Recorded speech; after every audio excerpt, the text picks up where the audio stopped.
నమస్తే welcome to people media point. జిల్లా highway పై ఘోర రోడ్డు ప్రమాదం.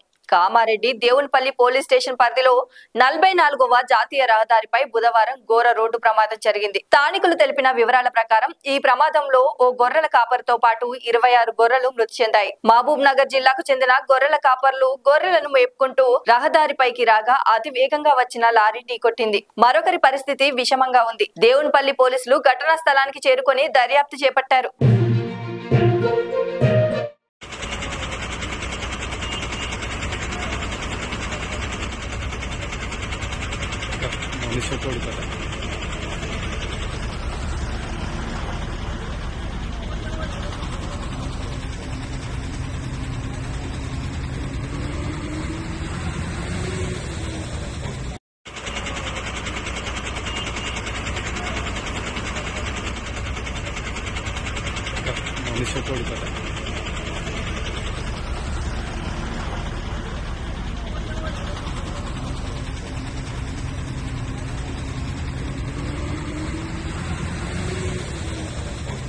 లైక్ చేయండి, షేర్ చేయండి, సబ్స్క్రైబ్ చేయండి. మరిన్ని వీడియోల కోసం బెల్ సింబల్ పై క్లిక్ చేయండి.